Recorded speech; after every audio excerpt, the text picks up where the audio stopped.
خود سوال کیوں کر رہے ہو؟ کیا برائی ہے کہ اگر میری اور آپ کی بیٹی پڑھے؟ برائی پھر وہی آپ، میں نے کب منع کیا کہ ہماری اور آپ کی بیٹیوں کو میں پڑھنے سے آپ کی بیٹی جب کالج یا یونیورسٹی جائے گی تو وہ سیٹنگ کرے گی؟ نہیں، میں تو یونیورسٹی نہیں بھیجوں گا لڑکی، کالج میں نے ہوم اسکولنگ، میں تو اسکول نہیں بھیج رہا، میری جو میٹرک میں بچی ہے وہ ہوم اسکول، اس کو میں آن لائن پڑھوا رہا ہوں فیمیل ٹیچر سے.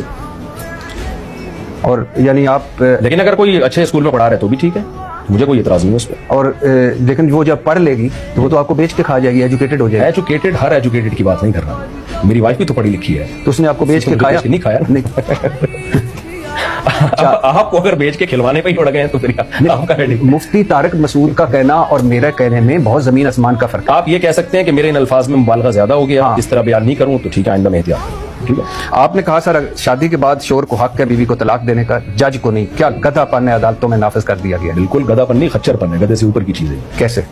اب اسلام نے ڈیورس کا رائٹ مرد کو دیا ہے، عورت کو نہیں دیا. اب جج اپنی بیوی کو ڈیورس دے سکتا ہے، یہ بھی آپ اپنی نے بیوی کو جج نہیں ڈیورس. میں نے کہا ہے، قرآن کہہ رہا ہے، حدیث کہہ رہی ہے. سر میں مان لیا، لیکن مجھے بتائیے ایک لڑکی جو ہے اس پہ ظلم ہو رہا ہے، ایک لڑکی کے پاس کوئی آپشن نہیں ہے، ایک لڑکی کے پاس کوئی راستہ نہیں ہے. وہ کہتی ہے کہ اس زندگی سے موت اچھی. وہ عدالت جاتی ہے اور کہتی ہے کہ میں اس کے ساتھ نہیں رہنا چاہتی. ظلم ہو رہا ہے جی، تو کورٹ کھلا دے سکتی ہے. میں نے مظلوم عورتوں کے بارے میں نہیں کہا. یہ بھی پھر دوبارہ نہیں ہے 20 دفعہ جب عدالتی